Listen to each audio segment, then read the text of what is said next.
Hi there, Brana. Welcome to the Miracles Happen Fertility Podcast. Hello, it is my pleasure being here or to be here. Yes, you have been so patient. We ran into some issues a few weeks back. I did, and we had to reschedule this. So I am so excited to finally have you here because we are talking about crystals today. Yes. Yes, my listeners and watchers on YouTube of this podcast know that I have a slight addiction to crystals and oracle cards, but crystals definitely is a new one for me. So I am super overexcited to talk about this today. That is awesome because I love talking about it. So thank you for having me on the show. I'm so delighted, and thank you for being here. Of so course. if you can tell us first from your own mouth, because I'll do, people have heard an introduction, but I'm curious about hearing from you about yourself. Tell us a little mini bio of sorts, who are you and what do you do? And Yes. Well, I will start with actually the 3 archetypes, which I think really sums up a lot of the richness that I've had in my life and that I've experienced and lived through in my life. So it doesn't take over the show. So this was the way for me to just conceptualize how I'm going to talk about myself, because I'm also an astrologer. So these 3 archetypes that I'm going to say are actually coming from the astrology, from my own personal, setup. So the first archetype is the explorer. And so what that means for me is that I've always been interested in exploring faraway places and faraway cultures, and then ancient cultures, so far away in time as well. And so I've traveled a lot, and it's interesting that when I traveled to Prague, Czech Republic, I had a reading there with someone, and I was carrying this like a little purse that I got from the magazine called Cosmopolitan, right? Everyone in the US knows about that magazine, right? Yep. Many years ago. It was not as it was a little deeper than it is today. Let me put it like that. So I took out that that wallet, or that little purse, when she saw that, the person who read my palm, when she saw that, she's like, that is you, Cosmopolitan, right? Which means traveling to different places and feeling at home in the world, right? That's the actual meaning of that word. And then I took that as the name for myself when I started working for the company called Healing Crystals in 2012. So Crystal Cosmopolitan is what many people, know me as even today. Okay. So got it. That goes together with that explorer. And then, of course, exploring in the sense of also what have people found out to be helpful in the world, right? So I'll stop there. The second archetype is the magician. And what that means is that I was born with a lot of abilities. And since I was very, very young, I was using them already. So for me, there was no this big moment that for a lot of people, there is this one big moment and then something happened and then they became very aware of their gifts. For me, it was a lifelong process. And I started learning how to do the pendulum when I was 5 years old, when I started learning how to do the cards when I was 8, astrology at 12, reading at 14, shamanic work at 15. And so it just went on and on and on, in addition to my just very regular and normal childhood. So my third archetype that I will mention is creator. And what that means is that I love doing things that haven't been done before. And one of the things that I love doing is putting together things in a way that have not been put together before. So everything that I teach comes from, especially when it comes to energy and crystals today, it comes from my own experience learning about things, but also putting things together in a way that they have never been put together before. And so that really brings me joy. And that makes me feel like I'm contributing to the world in some way that is really unique. And it just makes me super happy. So there is much more that I could talk about, but I think this is a good introduction. And then we can jump straight into our main topic, which I'm sure all of your listeners are eagerly waiting for. Oh, yes. And of course, we're just scratching the surface with even this one topic, right? Yes. Oh, yes. Yeah. There's so much to know. Right. I've started teaching about crystals from 2015, officially in person. But as I mentioned, I was working for the company called Healing Crystals from 2012, and then 5 years. And at that time, it is hard to imagine today, but at that time, there were very, very few places in the world, but also online, where a person could read or learn about crystals.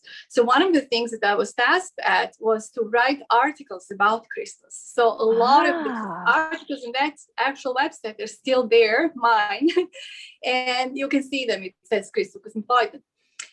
And then also for Facebook was just growing in terms of popularity. And especially, as I said, there were not too many places on Facebook where one could also connect with people who love crystals. So we have created this community during the time that I was there at Healing Crystals Company that went from 2,000 to more than 1 million people. Oh my goodness. A Facebook group for crystals. I mean, when you think about it, crystals, I left in 2017. So that was the number in 2017. Wow. At that time, it was still very, very small percentage of people that were interested in crystals. Since then, it has, quadrupled. Exploded. Went into the stratosphere, right? I was also involved in creating the content for the Facebook, interacting with people. We had a talk that actually was my idea to make a live talk on Facebook where I would actually answer questions that people had. And we had it every Friday. It was amazingly popular, so that we had to create 2 days instead of just 1 day. And so it's just, wow. amazing. Yeah. How far things have also come, Yeah. And I think it's going to continue to grow. I really feel like that's where our planet's headed. Yeah. I think it's beautiful. And okay, we can go on, but I'm wondering about, oh my gosh, this is so exciting. So can you tell us, this is again, crystals, like the very beginning of like crystals 101. Can you tell us, what are they? What are crystals? Where are they from? How do we find them? Yeah. Just so I don't forget, the first thing I'm going to say before I answer that question is that when we talk about crystals in this show, and probably anywhere, wherever I talk about crystals, I always want to say that crystals do not replace medical care. I know this is self-evident for a lot of people, but for some who may be new to this, they may be wondering if that is what we are talking about. And I want to be very, very clear and to say that crystals can help energetically, but for everything, you need to go to a medical professional and figure out what's going on, no matter what I say in this show. They're a good support. Yeah, absolutely. And I have personally experienced incredible things with them, and I will share some of them, but there are too many to just talk about today. But even so, you really, really want to keep that in mind. Thank you. To answer your question, what crystals are, they are minerals that have a specific chemical composition and a crystalline lattice. And this is what sets them apart from stones that you can find in your driveway or from rocks, right? So a lot of people say stones, rocks, crystals. And in the metaphysical world, it's okay. They're mixed up in the way of how we are using them. But there is a very clear definition in terms of their particular chemical composition, structure, which is the crystalline lattice, and then how they can help us based on that, right? Okay. So there are more than 4,000 crystals in existence, and more are discovered every single year.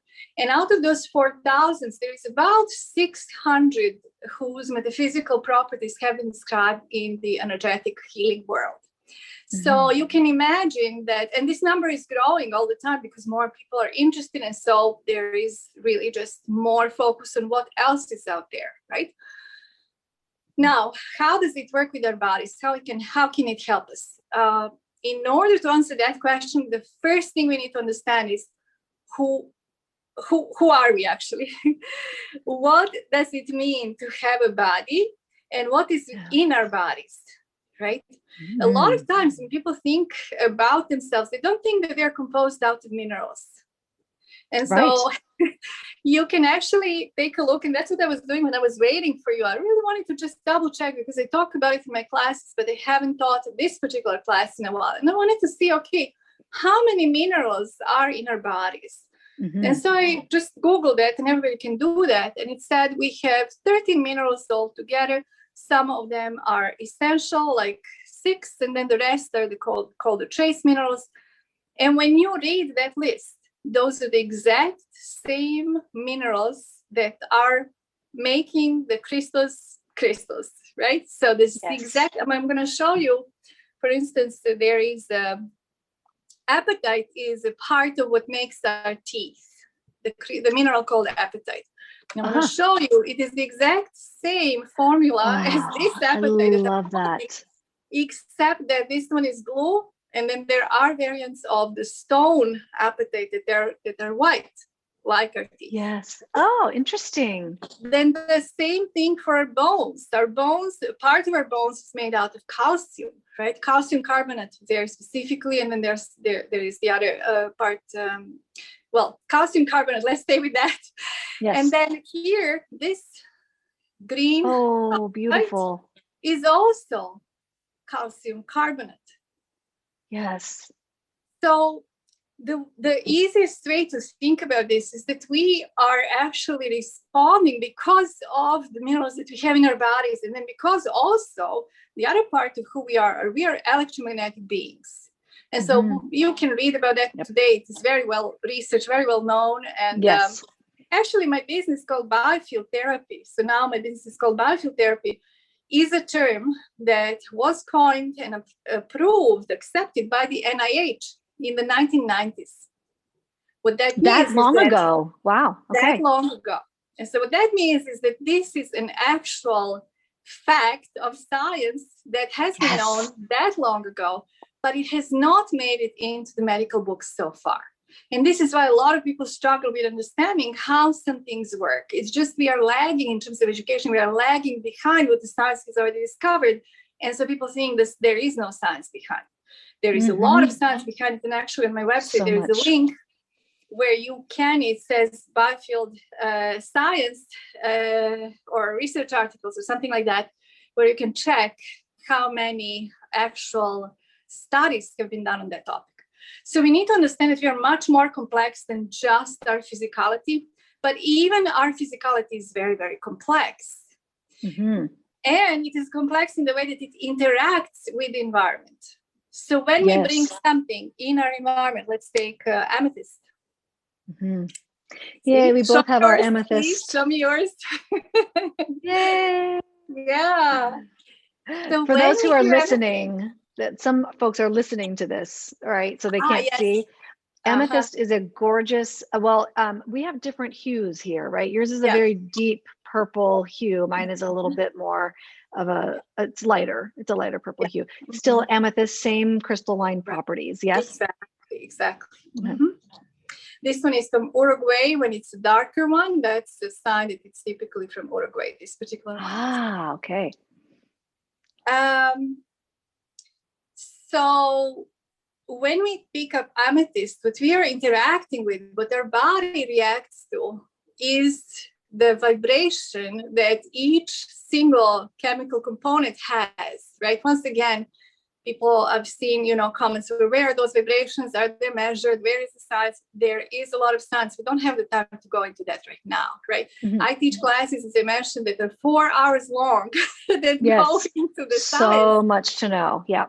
With a lot of links, but we can't do that here. So once again, it's available, especially today. So if you really are the type of person who likes a lot of confirmation from science before you accept something, just know that it exists. And then you can go from there.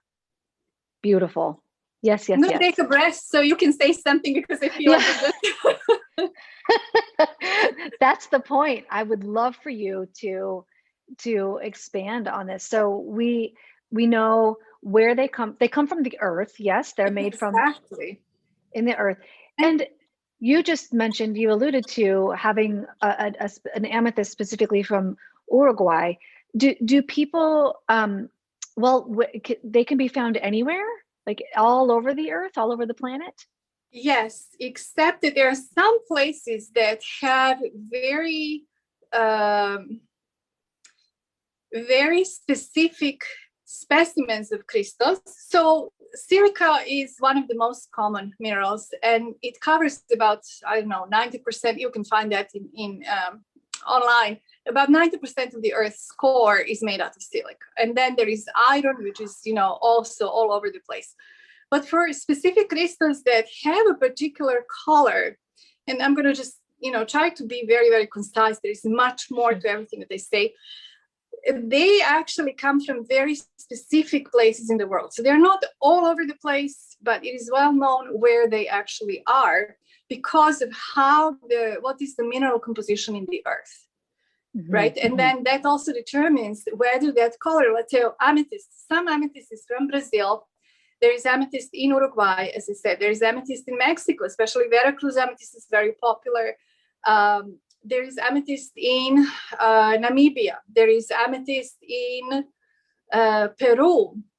Then there are some crystals, they're much more localized, and in some cases come from only one place in the world, such as the very popular Moldavite that I think everybody knows today because it has been so popularized, super expensive today, that comes from only one place on the Earth, which is the Czech Republic. So, wow. So there are very specific places where certain crystals are found, where certain types of crystals are found, and then when certain variations of the same crystals are found. Okay. Wow. It's amazing. There's a local shop that I go to and they have everything. So I'm sure they import from everywhere. So how did you choose? And I'm going to throw that question to you because this is a question a lot of people ask, and I'm sure you also had that experience. How did you choose your crystals when you went into that place that has everything? That is exactly the question I was going to ask you, right? But I'll tell you how I did it. And I'm so new at this. I don't have a fraction of the knowledge that you have, but I'm quite intuitive. And so when I walk into a place, especially a crystal place, I use my eyes and my own biofield, my own energy, and I see and I can feel what feels right to me. So my eyes are drawn to something initially, I pick it up, and actually even within, let's just say there are 5 rose quartz sitting there. Yeah. Even within these 5 different rose quartz pieces, I'm able to feel and discern which one, this one right here, this one feels right to me. Yes. So, but I'm curious about your insights on that. Well, that is exactly what I would recommend for people to do. Those people who have never really tried, got the crystal in this way, because it is a really phenomenal experience. Because we can talk about crystals all day long, but until a person experiences it, none of it is going to matter. But once you feel that, then you don't need any explanation, right? Nope. So it's the same with food. You can read cookbook for forever, but you have to taste it to really know what the French cuisine feels like and what Mexican cuisine is like in comparison to that, right? Yes. So nothing replaces personal experience. And what you just described is the perfect place to start. Perfect place to start. Oh, good. Well, thank you. I appreciate your feedback. Of course, absolutely. Even sorry. No, I just said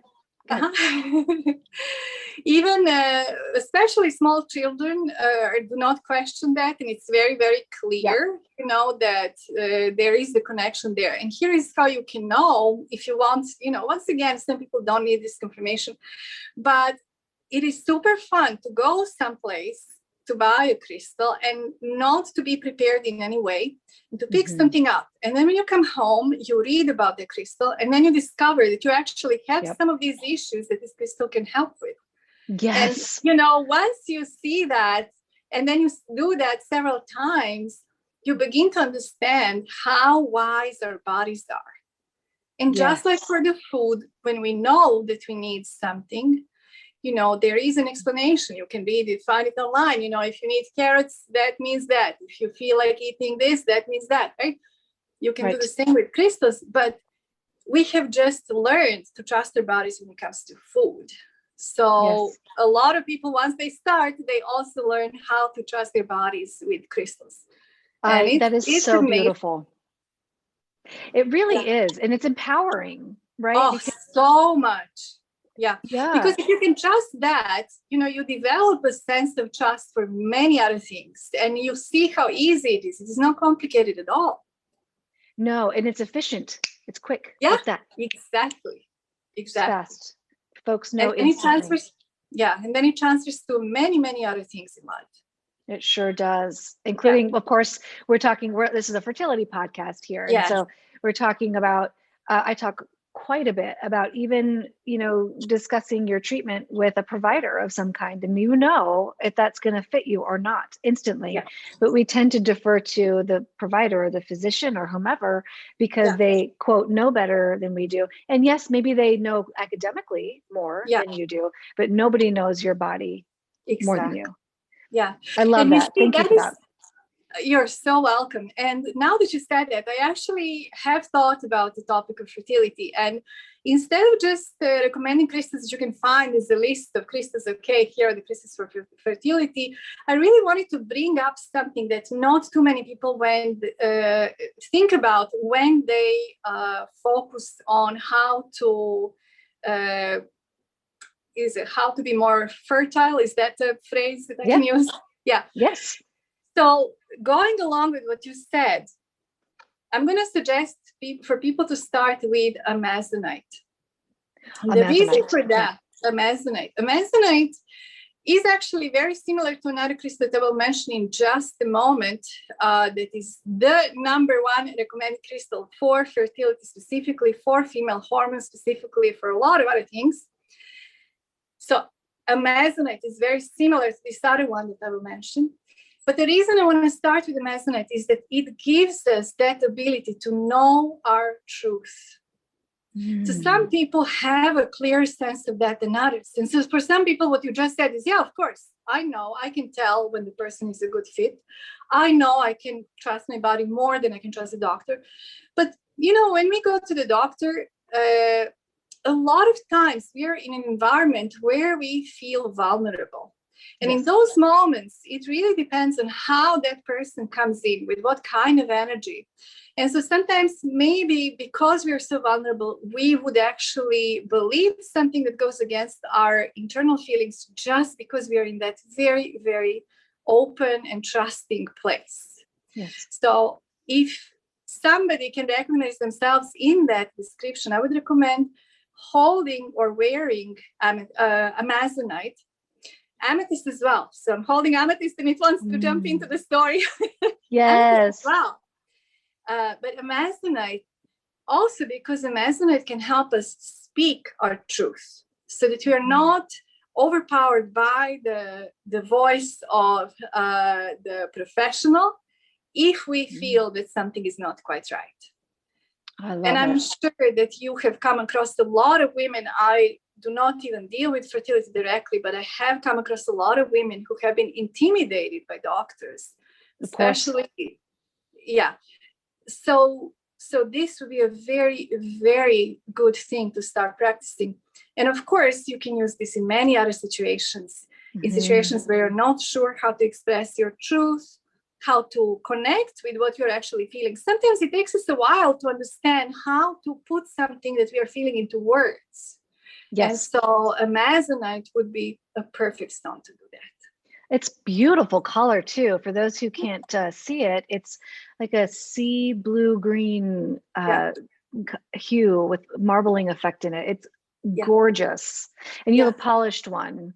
Yes. There are polished stones. There are raw stones. I would recommend polished. Yes. Sorry. Polished. Thank you. I was going to ask that. Yeah. Because you're wearing a rose quartz beaded necklace, right? So they're polished stones that are beads, and I have a raw rose quartz here. So tell me, can you say why polished? Do you recommend polished? I'm assuming that most of your listeners, or I'm not going to say it like that. I want to be on the safe side when I recommend something. So for people who are listening to something like this for the first time, they're not familiar with crystals, taking a polished stone is a much safer choice, because there are a lot of crystals that are sold today that are actually toxic.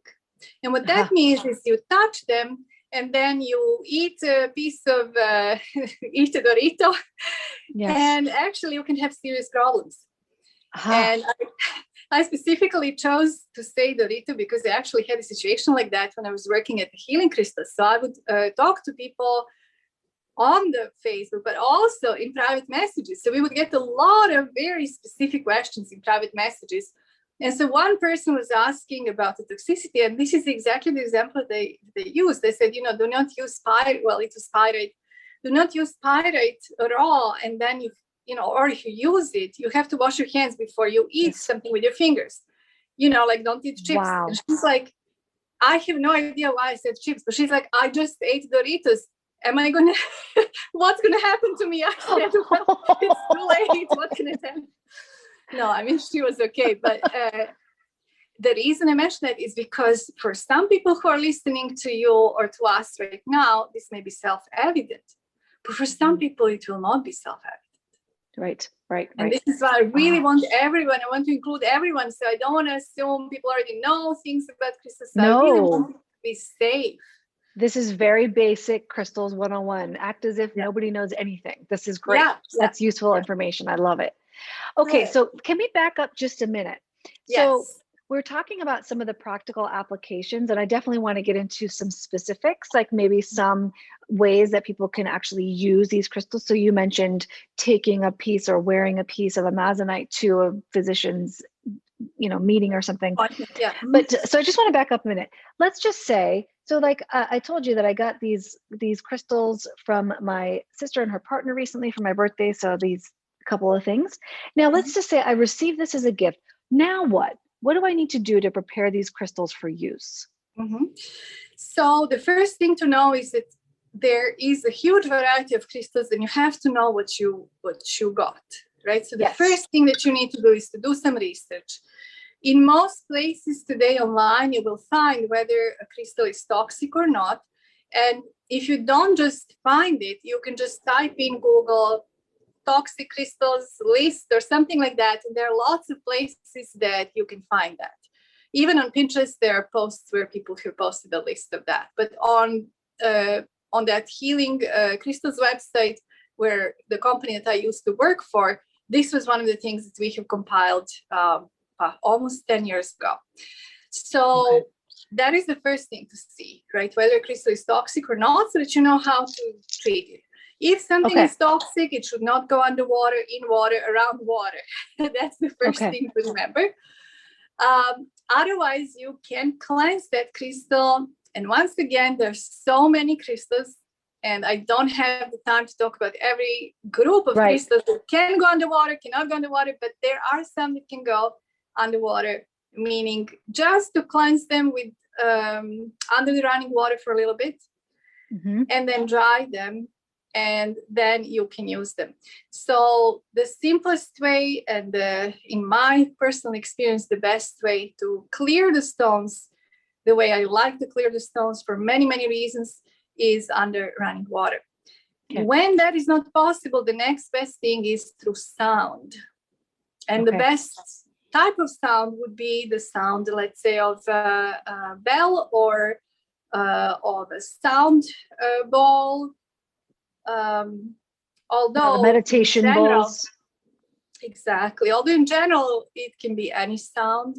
As my mentor, Naisha Asian, who I want to mention as somebody who is very, very modest, has been a pioneer in many ways, has co-authored the book, The Book of Stones with Robert Simmons. And yet he's been kind of not in the media so much, simply because I'm guessing of her choice, but somebody who has influenced a huge number of today's teachers. So I really just wanted to make sure to mention her name, because I honor my mentors, my teachers. Say her name again. Naisha Avzian. She has recently changed her name. I'm not going to give the new name because the book is The Book of Stones, and her name on that book is Naisha Avzian. But if you look her up online, you will also see that she has recently changed her name. Oh, okay. I'm going to check that out for sure. Thank you. Yeah, she had, I don't know if she still has those interviews available, but she had a large number of podcasts about 15 years ago. And that book, if you are a beginner who is interested in really going deep, then I would recommend the Book of Stones. Okay. Yes, I am. Me. Okay. So now folks have gone to their local shop, their metaphysical shop, or wherever sells crystals. They've felt into and chosen their crystals. They bring them home. They cleanse them appropriately. Yeah. And I just want to mention, if I can jump in, there are many other ways to cleanse crystals. Some people may feel drawn to all these other ways. Explore, experiment, whatever you feel. I'm just talking about my personal experience from the so many years that I've been doing that. And of course, yes, there are many others. Yeah. Yes. Oh, I had a question about that too. Yeah. So, well, first of all, my personal preference is under a full moon, but there's only one full moon once a month, right? Exactly. So, but I wondered about water. Can it be tap water? Does it need to be distilled water? Does it need to be spring water? Tap water is okay because we're talking about the energetics. It is different when we use tap water, and it's different when we use it for crystals. Of course, if you have distilled water, wonderful. But you really just need the actual physical water over the crystal. And once you do it with certain stones, such as with labradorite, with fluorite, with amazonite, with moonstone, once you notice the difference before and after you have done that, you will understand why I say that. So experiment. Don't take me on my word, because I've discovered all of this by doing a lot of things that I have found, that I have read, and then testing until I have found what works for me and for my crystals.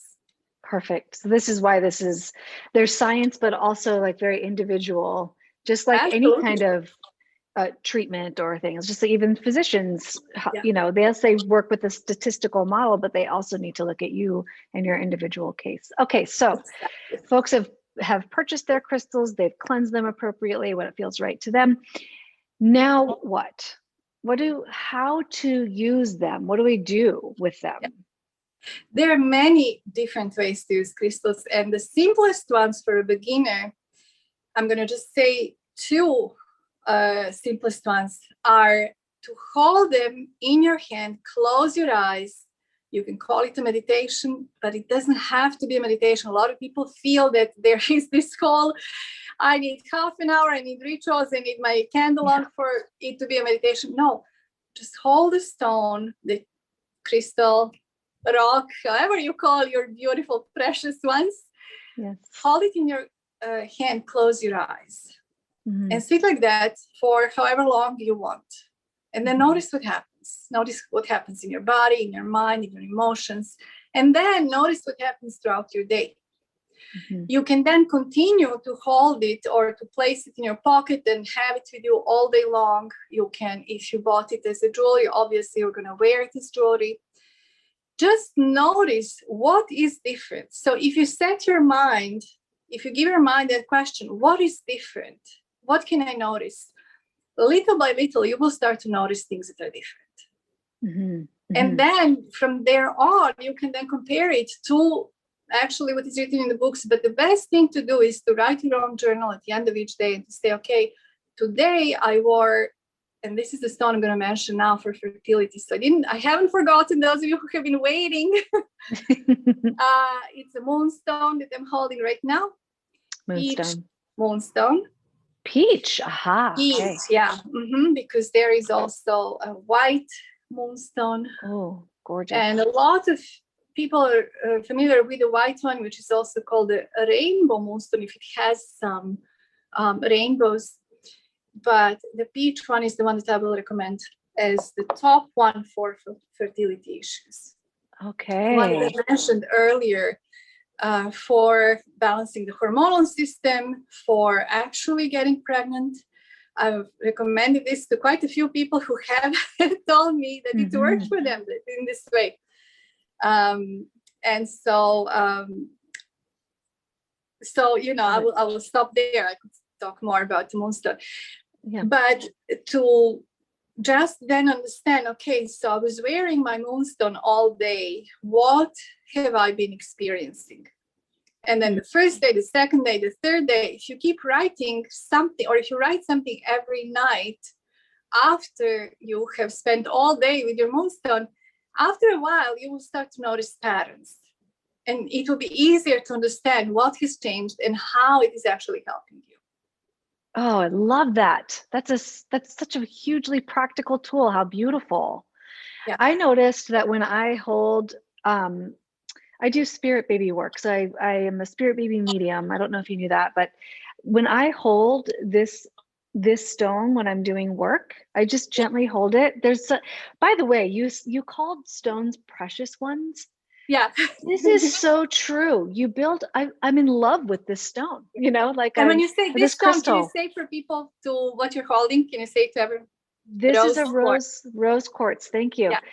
This is a rose quartz. When I hold this rose quartz, and folks, when I work with them, don't really know that I'm doing that because I'm working online with them. Yeah. And I'm just holding it in between my palms.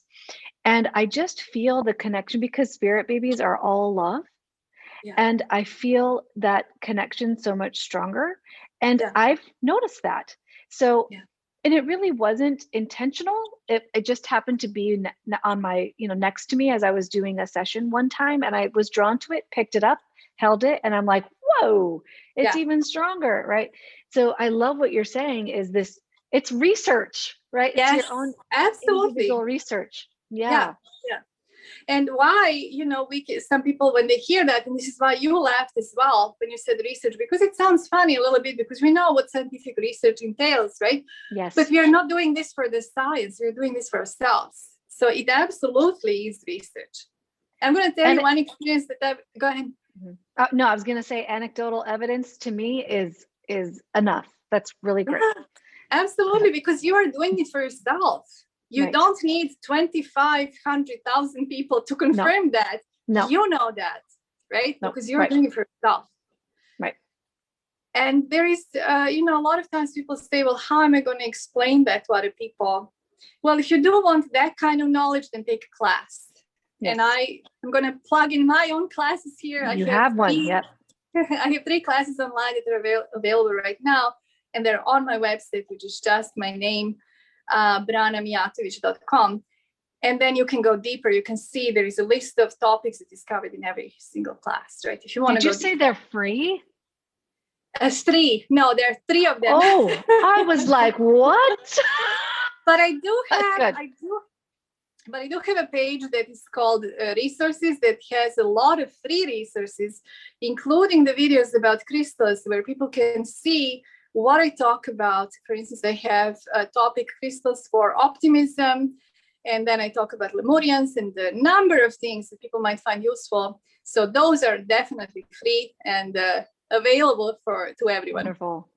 Yeah. Wonderful. And that's actually useful, because when I asked you, or when I sent my little list of questions before about crystals for fertility specifically, we can talk about all the physical things inherent in fertility issues, but, optimism, holding grace for yourself, self-compassion, all of these things are super important in the fertility world too. And so I'm glad you mentioned that. And that's links are going to be in the show notes, folks. You can find all of that there. So yay, go to it. All right. So people have begun to take notes. They're holding their crystal. They are sitting with it for a minute, taking notes over a period of time and learning what is useful for them or how they are affected by their particular crystals. Are there other ways that people can use their crystals besides holding them or wearing them on jewelry? Yeah, there are many other ways, but once again, I will point to the classes, because there is a lot you need to know in order for me to say something that will be usable.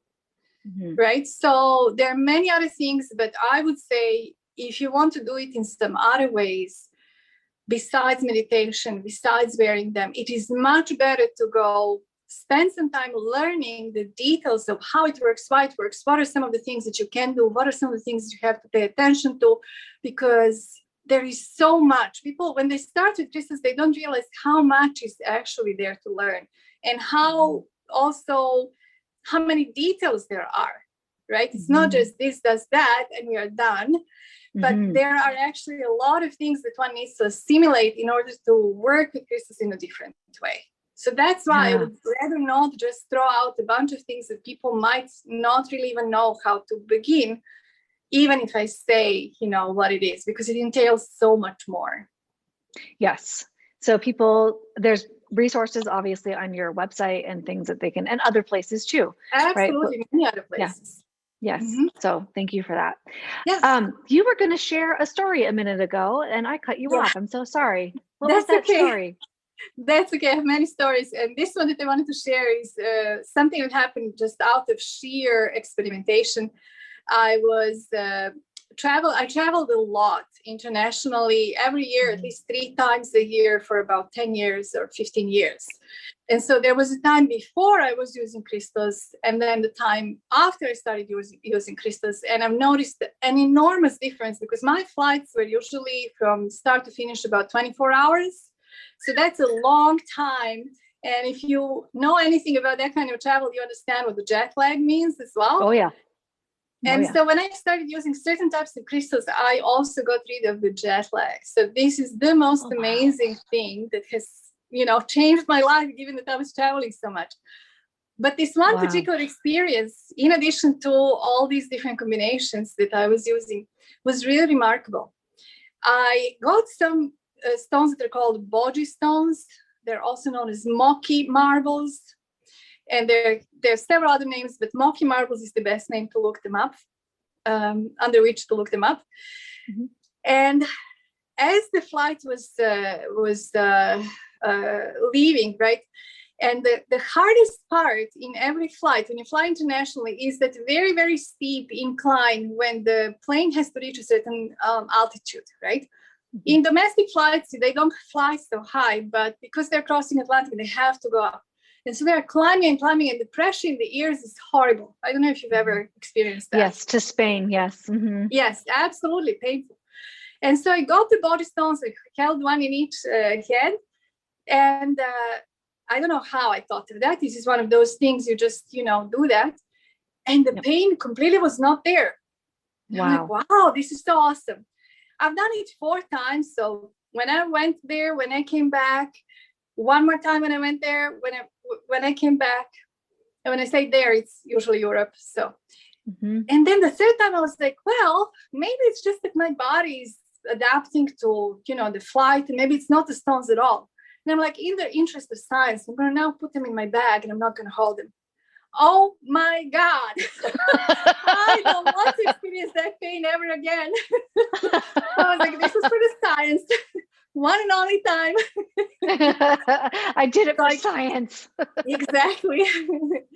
So that was a very, very powerful example of testing things for yourself to see what works, what doesn't work. A beautiful example. Yeah. And again, this is the science that you're doing for yourself, right? Yeah. Yeah. Such a great example. Do you have, sorry, I'm bouncing off. I wanted to ask you first this, and then we can get into that. Do you think, so we're talking a lot about folks using crystals for themselves. Do you also recommend folks connect with crystal practitioners of any kind? What do you think about that? Well, being that I'm one, I would certainly recommend then that's a yes. Because there is a different way that crystal practitioners actually do their work from what a person can do themselves. Part of it is knowledge and the accumulation of knowledge and how much a person already knows compared to somebody who is not in that field, so to speak, professionally, who has not read that many things, had this kind of experiential thing that also comes with working with people, right? But also, and this goes for any energy work, it is really, really different when you receive something as opposed to when you are working on yourself. There is one thing that we as women especially, I think, need to learn to accept, because for many women, I don't know how it is for the majority of your listeners, but I was always a go, go, go person. I have achieved a lot in my life. that is, well, let's just say a lot that I haven't mentioned in this podcast. And I was totally fine with going at that speed. However, that also meant that I felt that I should be able to do everything for myself, and that receiving is really a sign of weakness. That was my personal thing for a long time when I was growing up. And receiving in general is actually what we as women benefit from on a hormonal level, on a very, very deep psychological level. So that's number one. And number two is a person who is a practitioner can go much deeper than a person themselves ever can. Because there are parts of us that are hidden from us, right? Just like the best brain surgeon cannot operate on themselves, the best hairstylist cannot cut their hair in the same way that another person can cut their hair. It is in the same way that a part of our psyche opens up to the person that we trust. If you find a person that you can trust, who works with you in a way that cannot open up by themselves. And then there is a third aspect to that, and that is that we really benefit from being seen, from somebody else witnessing whatever we are going through. Yes. And so this is one of the biggest 3 lessons that I would like to, that I have learned. And if anybody needs to learn them, I would say just embrace them as fast as you can, because you're going to be doing yourself a great service. Yes. Well, you are absolutely speaking to the right crowd right now. Most folks who are dealing with fertility issues, I've found, this is my experience, which is enough for me, that we are all go-getters. We are all folks who know what we want. We line everything up and we go for it. The trouble is with fertility is that we do all the things, we do all the steps, and no pregnancy, no baby. Yeah. And so it's confusing. Yeah. Most of the time what is lacking is the energy of receiving. Receiving. And so that is beautifully said. I'm so glad you went there. Yeah. I'm so glad you went there. Yes. So go see a practitioner. Yes. And in the meantime, I'm going to recommend 3 stones that are going to help you to open yourself up to receive. 2 of them I've already mentioned, but I want to tie them into this particular topic. And so once again, moonstone, especially a peach moonstone, and then amethyst, and then carnelian. Oh, that's so beautiful. So I'm going to just, I feel like this would be a good place to just kind of provide this sense of closure, because I don't want to overwhelm people. There is so much more. Usually, as I said, I have classes where I talk for 4 hours, and so at some point it becomes too much. So even though I have so much more to say, I feel this would be a nice place to just, I agree. Have compassion, right, for yourselves, whatever you're going through. And I'm speaking to women who are maybe struggling with fertility, and know that when the time is right, and when you take care of your body, your mind, your soul, that things are going to happen. Yes. And there is some having to work towards trusting that. And so give it a shot, right? Give it a shot. Absolutely. You will feel it. Brana, thank you so much for your insights and your wisdom. I know that we're just again scratching the surface, but I really appreciate you. And we are sending folks to your website and your classes and your resource section. I really just appreciate everything. Thanks so much. You're so welcome. It was my pleasure.